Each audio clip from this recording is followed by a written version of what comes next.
Welcome back to our Eagles film study. We're going to look at what Kellen Moore's offense can potentially be today by way of creativity. So let's get into it. What's up? It's your boy Cintron coming back at you with another analysis video. And kid you not, that's my real name. Looking at the creativity that Kellen Moore can bring to the Eagles.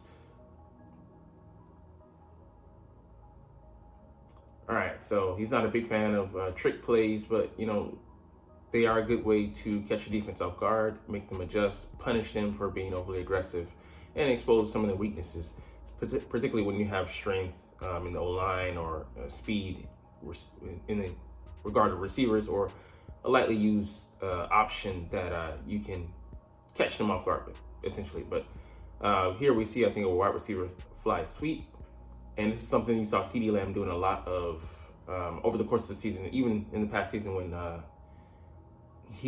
Kellen Moore had departed. All right, so we'll see him coming from the right side of the formation. Gets a simple toss there, and the blockers are there in space. So, I mean, he runs a 4.5, so he's not a hugely athletic guy. Devonta Smith could do some of that, but I would want to pigeonhole someone in who's not as slight of frame and who's less salient to the offense. Like, let's just say we go out and get a Leggett, who's explosive, 6'3", 230, gonna run the low 4.4s or potentially mid to high 4.3s, which is insane. But get a guy like that in space and stretch the defense out horizontally, yeah, beautiful work. And our wide receiver 3 would be looking for him to fill this kind of role, doing some of the dirty work. A less featured role, but really pivotal key in Kellen Moore's offense.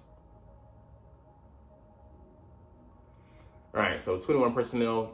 This author Johnny Page, he loves that personnel. I love our usage of it. Things we had like being in the pistol formation and shifting out, making use of trick plays. There was some reverses that we saw DeAndre Swift running, but there's so much versatility. So 21 personnel, 2 tight ends, 1 running back, and you get excited because there's so much you can do out of it. But we see here one of these usages. You can see this would definitely be DeAndre Swift coming from the top of the formation. That's Tony Pollard coming across, and it's a play designed for him because there's so much eye candy. They're falling the back. They're split in their attention. They can't solely focus in on him. It looks simple, but it's has that option caveat to draw away their attention, distraction enough. That's enough for to split their attention and lead to numbers that you like in the the run game. All right, let's see. This is a fake fly sweep, fake flip toss, and then a running back swing. So there's just so much going on in this play. The defense is just so utterly distracted. Look at this end here, or the rusher. He doesn't know what the hell to do. He's so stuck. Like, he's in hell. Anything he does is going to be the wrong move. So look here.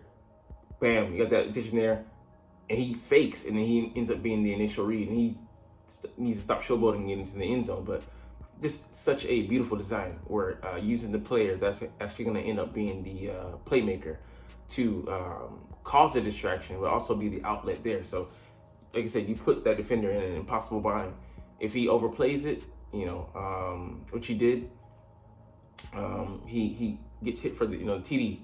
If he tries to play it, he ends up putting himself in a bad position there.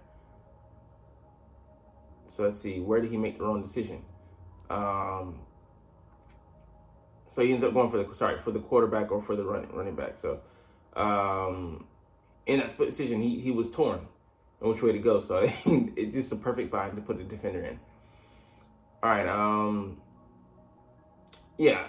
This is key. I'm going to hit on some of the positives in a follow-up article some later date, and negatives that we're going to go through, more of the detail. But Kellen Moore has a proven track record of success. He led a very good Cowboys offense over several years. This is not an unproven young coach who will be overruled by Nick Sirianni. So he does have a track record of success. He's not just he has more success than Shane Steichen.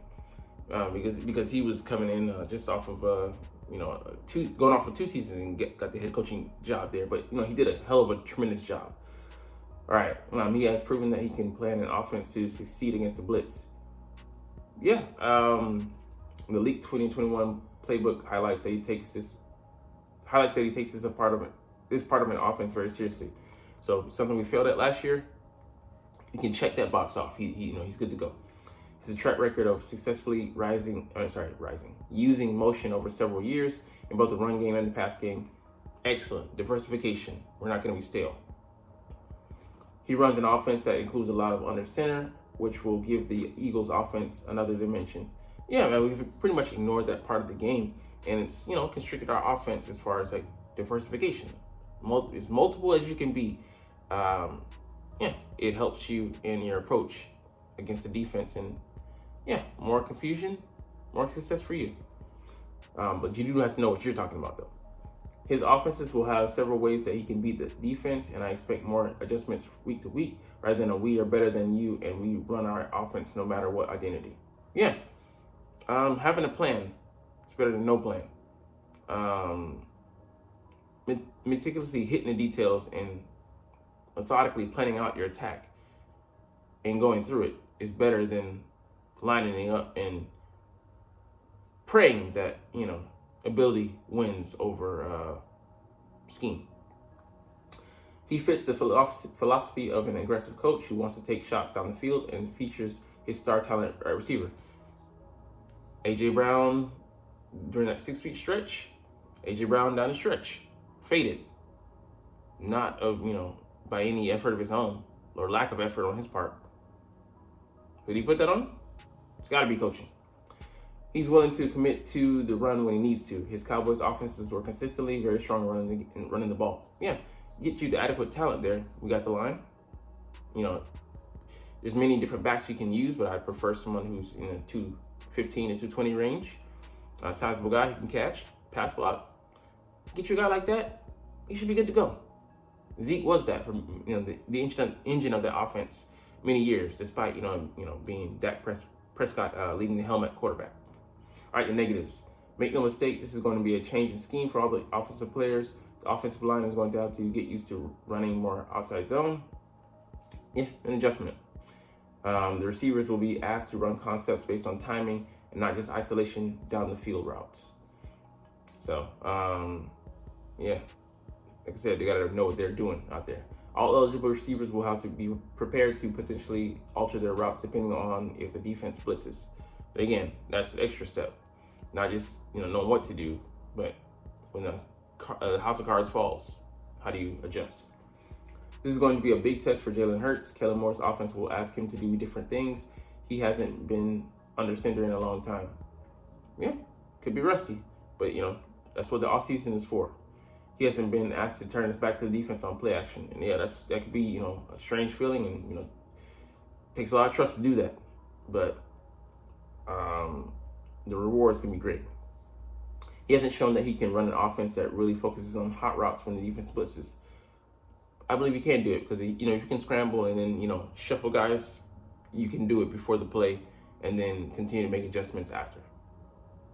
I want an offense that features an under center run game, but it doesn't take away the mobility of the quarterback at times. So that the give and take. We don't have to completely scrap the offense, but there are things that we're gonna have to shy away from and lean into. So this comes with the territory. This could impact the Eagles' offense run game negatively if it doesn't work, and it could clash with Jeff Stoutland. So there's a concern there.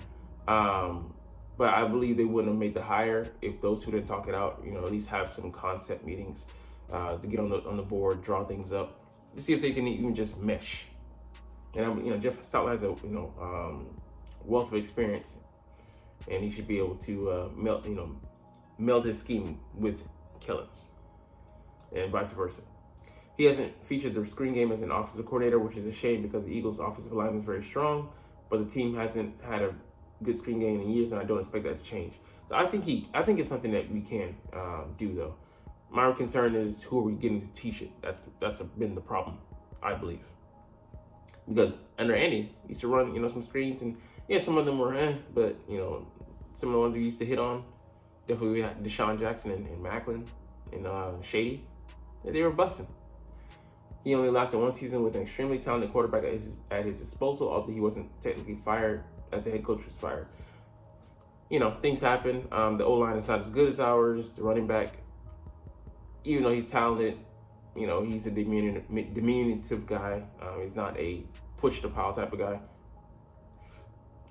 So there was some lack there, with the tools that he had. He did have some good, receiving options, but they did have some success, but they had some things holding them back.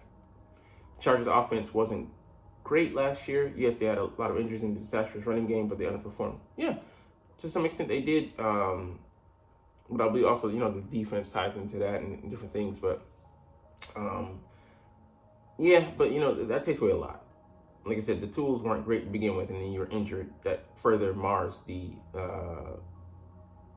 ability. All right, let's see. Overall, yeah, definitely excited.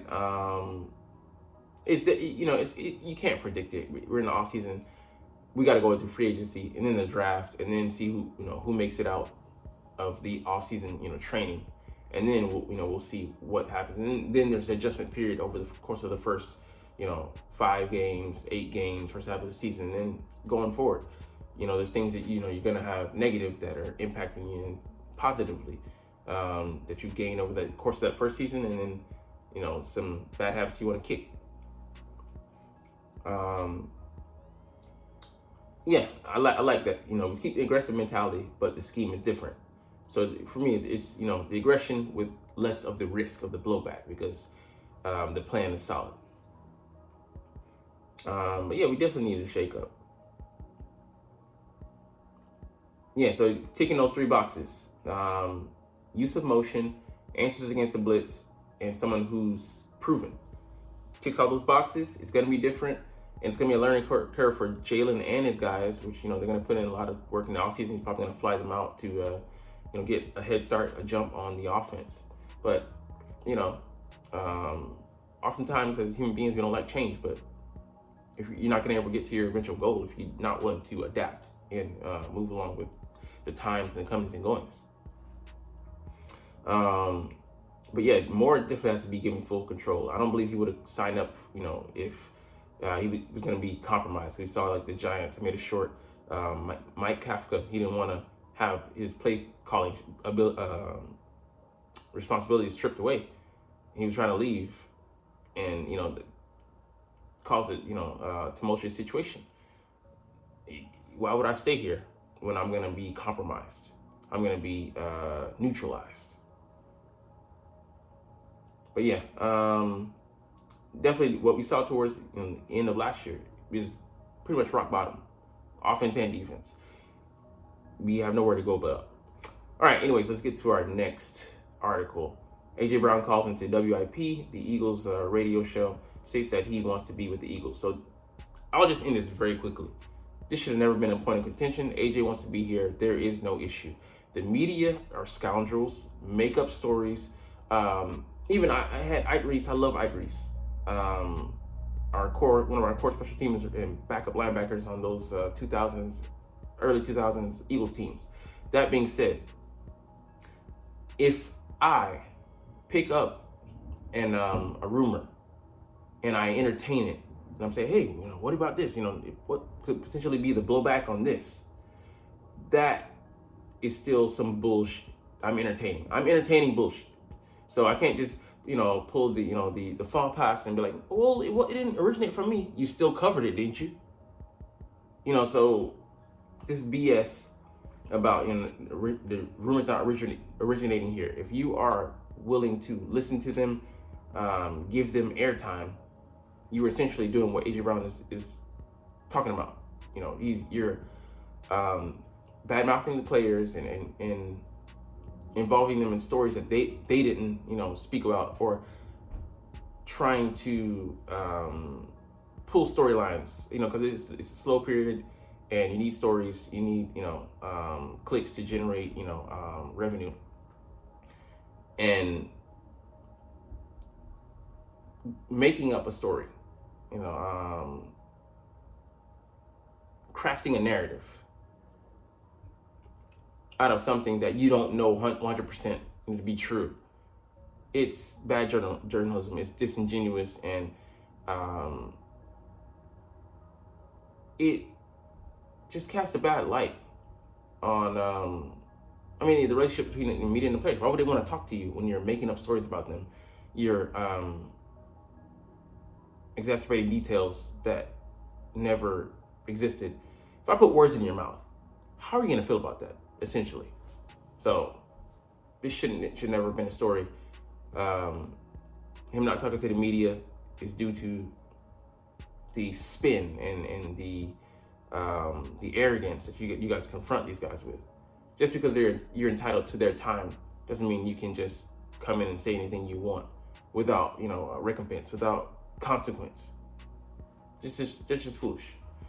All right. Let's see here.